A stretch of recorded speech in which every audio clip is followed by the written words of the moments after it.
구약성경 401페이지 룻기서의 말씀을 볼 차례입니다. 룻기서 1장 1절로 6절 그리고 21절에서 22절까지 이렇게 두 부분을 보도록 하겠습니다. 먼저 룻기서 1장 1절부터 6절까지의 말씀입니다. 같이 읽겠습니다. 시작. 사사들이 치리하던 때에 그 땅에 흉년이 드니라.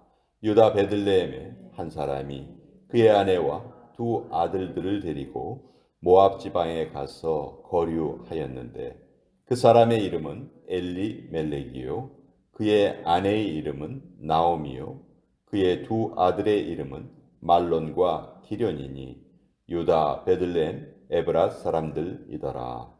그들이 모압 지방에 들어가서 거기 살더니 나오미의 남편 엘리멜렉이 죽고 나오미와 그의 두 아들이 남았으며 그들은 모압 여자 중에서 그들의 아내를 맞이하였는데 하나의 이름은 오르바요 하나의 이름은 룻이더라.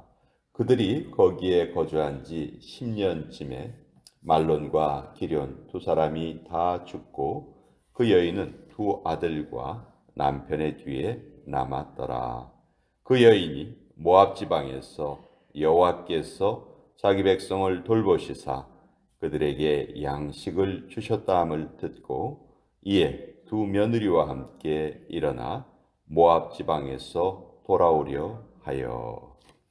21절과 22절의 말씀 읽습니다. 시작. 내가 풍족하게 나갔더니 여호와께서 내게 비어 돌아오게 하셨느니라. 여호와께서 나를 징벌하셨고 전능자가 나를 괴롭게 하셨거늘 너희가 어찌 나를 나오미라 부르느냐 하니라. 나오미가 모압 지방에서 그의 며느리 모압 여인 룻과 함께 돌아왔는데 그들이 보리 추수 시작할 때 베들레헴에 이르렀더라. 하나님의 말씀입니다. 아멘. 자, 이 룻기는 사사시대에 일어났던 일이다 이렇게 기록되어 있죠. 사사시대는 영적으로 가장 어두웠던 시대입니다. 이 사사시대의 특징이 여기 그 땅에 흉년이 드니라 했는데 이 흉년이 의미하는 바가 아주 깊습니다. 영적으로 아주 뭐라 그럴까요? 악한 시대 때 여기 주인공 나오미와 그 가족들 이야기가 나오는데 자, 나오미가 지금 어떤 선택을 하냐면 흉년이 들었기 때문에 모압 지방으로 이주를 해 갑니다. 이스라엘과 가나안 땅과 모압 지방 사이에는 경계가 하나 있어요. 그것이 바로 요단강이죠. 요단강을 건너가면 이제 모압 땅인데 우리가 잘 아는 것처럼 애굽에서 나왔던 이스라엘 백성들이 가나안 땅으로 들어갈 때 요단강을 건너서 가나안 땅으로 들어갔죠. 자, 지금 나오미는 그 반대의 일을 하고 있습니다. 요단강을 건너서 지금 모압 땅으로 가고 있는 거예요. 자, 하나님께서 주신 약속의 땅, 거기에서 잘 살아야 하는데 오히려 그 약속의 땅을 버리고 요단강을 건너서 모압 땅으로 갔다. 과거에 이 구약 성경이 지어질 때쯤에 그때의 그 세계관은 나라끼리의 전쟁을 신들의 전쟁이라고 생각을 했고요. 또 어떤 지역을 다스리는 어떤 신이 있었다. 그렇게 사람들이 생각을 했어요. 그래서 가나안 땅은 말 그대로 하나님이 다스리시는 지역이고 적과 꿀이 흐르는 땅. 반면에 이 모압 지방은 이방신 그모스를 섬기는 우상을 섬기는 곳. 그런 의미가 있죠. 자, 이것을 영적으로 해석을 하면 하나님을 잘 믿던 사람이 어느 날 신앙을 잃어버리게 되는 경우를 뜻하게 됩니다. 자, 그럴 때 어떤 일이 벌어지느냐? 오히려 잘 될 줄 알았는데 10년의 세월이 흐른 후에 나오미의 삶은 정말 피폐해질 대로 피폐해졌죠.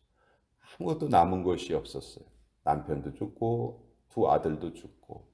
자, 이 시대에 집안에 남자가 없다는 것은 먹고 살 수 있는 방법이 없다는 거예요. 이 당시에는 거의 대부분 농경사회, 목축사회였기 때문에 남자들의 노동력이 아주 절대적으로 필요한 때였습니다. 자, 그런 때 이 노동력이 다 없어지니까 결국은 나오미의 가정은 한마디로 먹고 살 길이 없어졌다는 것이죠. 그때 나오미가 다시 한번 결단을 합니다. 6절에 보면 그 여인이 모압 지방에서 여호와께서 자기 백성을 돌보시사 그들에게 양식을 주셨다함을 듣고 이에 두 며느리와 함께 일어나 모압 지방에서 돌아오려 했다. 자, 하나님을 버리고 베들레헴을 떠났던 그 나오미가 다시 하나님의 은혜를 찾아서 베들레헴으로 돌아오려 했다. 그러니까 단순하게 양식을 찾아서 이동하는 것처럼 보이지만 여기에 양식은 하나님의 돌보심, 하나님의 은혜, 하나님의 다스림 이런 것을 다 상징적으로 보여주는 그런 내용이죠. 자, 그렇게 찾아왔을 때 이제 하나님께서 어떻게 모압 나오미와 룻의 삶에 역사하셨는지 그것을 잘 나타내는 내용이 이제 룻기서에 기록되어 있는데 사실 룻기서의 가장 큰 목적은 뭐냐면 룻기서를 기록한 이유는 룻기는 이제 사무엘이 기록했다고 알려져 있는데요. 사무엘은 하나님의 명령을 받아서 이스라엘에 왕을 세웠던 인물이죠. 하지만 첫 번째 왕은 그 사울 왕이 자기의 실수로 인해서 결국 버림을 받게 되고 두 번째 왕 다윗을 세우는데 그 다윗은 정말 하나님의 마음에 합한 사람이었죠. 그 다윗이 정말 이 나라를 이끌어갈 올바른 지도자다 하는 것을 사무엘이 증명하고 싶었던 거예요. 자기가 기름을 부어서 왕으로 세웠던 인물, 하나님께서 정해주셨던 그 인물이 참 우리 이스라엘의 참된 왕이다 하는 것을 이 룻기서를 통해서 증명하고 싶었는데 그래서 다윗의 조상 이야기 중에 다윗의 조상 중에 이런 아름다운 믿음의 이야기가 있었다 하는 것을 룻기를 통해서 나타내고 있는 것이죠. 그래서 룻기서의 맨 마지막 부분을 보면 족보가 나와요. 이 룻이 나중에 보아스와 결혼을 하게 되고 그 자녀들 중에 오벳이 태어나고 이새가 태어나고 또 이새의 후손 중에 다윗이 태어났다 하는 것을 룻기가 밝히고 있죠. 그러니까 어떻게 보면 다윗 가문에 숨겨져 있는 아름다운 믿음의 이야기. 우리도 얼마든지 하나님을 믿다가 믿음의 길에서 자칫 잘못해서 떨어질 수가 있어요. 그러나 다시 하나님을 찾아왔을 때 하나님께서는 우리를 다시 한번 맞아주시고 풍성한 은혜를 베풀어 주신다 하는 그런 내용이죠. 자, 21절에 보시면 내가 풍족하게 나갔더니 여기 보면 풍족하다라는 표현이 있어요. 자, 나오미가 베들레헴 땅에 살다가 흉년이 닥쳤어요. 그래서 모압 땅으로 이주를 해 나갔습니다. 근데 그렇게 이주해 갈 때 나오미의 형편은 풍족했다 말합니다. 자, 이 풍족했다는 것은 좀 안 좋은 의미도 담고 있어요. 어떤 안 좋은 의미냐 하면 베들레헴 땅에 흉년이 들었고 나오미의 삶이 그때 풍족했습니다. 자, 그러면 가장 일반적인 하나님의 백성으로서의 삶은 어떤 것일까요? 그 풍족함을 자기 혼자 누리는 것이 아니고 타인과 함께 나누어야 되겠죠. 그렇죠?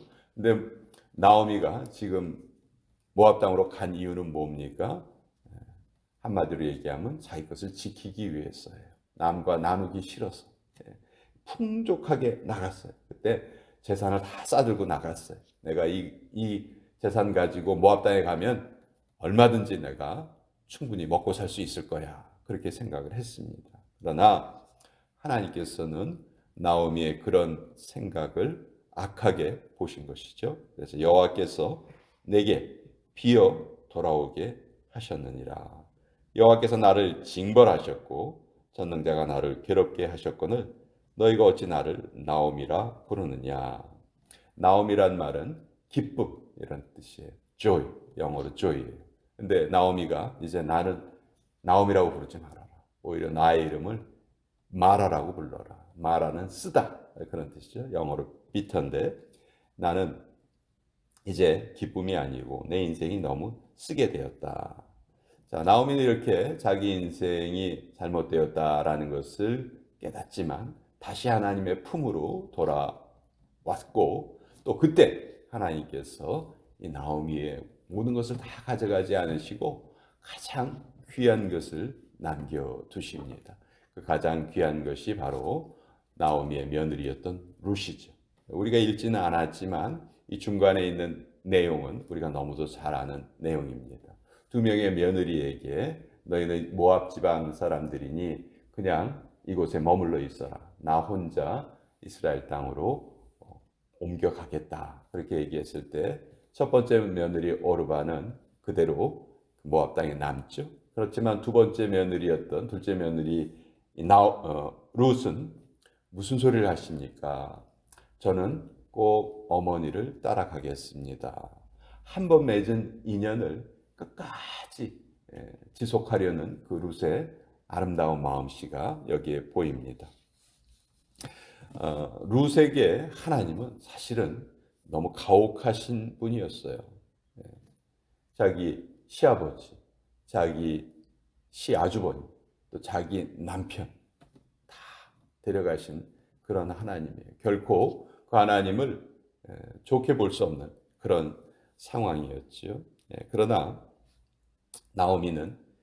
룻은 나오미와 맺은 그 인연을 끝까지 붙듭니다. 죽는 일 외에 어머니를 떠나면 하나님께서 나에게 벌을 내리시기를 원하십니다. 그렇게 말하고 있습니다. 우리가 상황에 따라서 우리의 마음이 바뀔 수 있지만 하나님은 언제나 변치 않으시는 분이시죠. 이 룻의 이 고백은 하나님께서 우리를 돌봐주시는 그 마음을 잘 상징적으로 나타내고 있습니다. 이 두 사람은 세상적으로 보면 모든 것을 다 잃어버린 것처럼 보였어요. 또 얼마든지 두 사람이 서로를 원망할 수도 있었을 겁니다.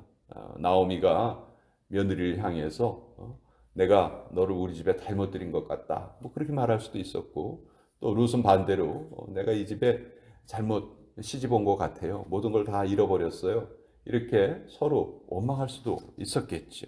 그러나 이 두 여인은 가장 어려울 때 서로가 서로를 도왔고 또 가장 아름다운 이야기를 만들어내는 원동력이 되었습니다. 자, 룻기서 1장은 영적으로 표현을 하면 이런 내용입니다.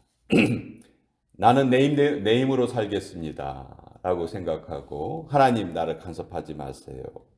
그렇게 하나님을 떠났던 불쌍한 한 영혼을 하나님께서 고통을 통하여서 그의 마음을 두드리시고 그 고통 중에 다시 그가 하나님을 찾고 돌아왔을 때 하나님께서 그의 인생을 가장 풍족하게 채워주셨다. 그 결과 그의 자손을 통하여서 이스라엘을 가장 현명하게 다스릴 다윗이라는 한 위대한 왕이 태어났다 하는 것을 사무엘이 이제 증명하고 있는 책이 룻기서다. 언제 읽어봐도 우리의 마음을 정말 은혜로 채워주는 아주 짧지만 이 룻기서 안에는 모든 신학적인 주제가 다 들어가 있습니다. 나중에 룻을 자기 아내로 맞이한 이 보아스가 기업 물음이라는 제도를 통해서 그 룻을 아내로 맞이하게 되는데 기업을 무르다라는 이 말이 나중에 예수님께서 우리 인류를 위해서 자기의 몸을 내어 주셨을 때 그 용어로 쓰이게 되는 것이죠. 예수님께서 모든 것을 다 희생하시고 우리를 다시 되사 주셨다라는 것이 신학적인 아주 큰 주제인데 그 내용이 이 룻기서에는 아주 아름다운 이야기로 이해하기 쉽게 잘 나타나 있습니다. 언제 읽어도 너무너무 아름다운 한편의 수채화 같은 그런 이야기가 바로 룻기서의 이야기다. 우리 같이 이 아침에 룻기서를 나누어 보았습니다.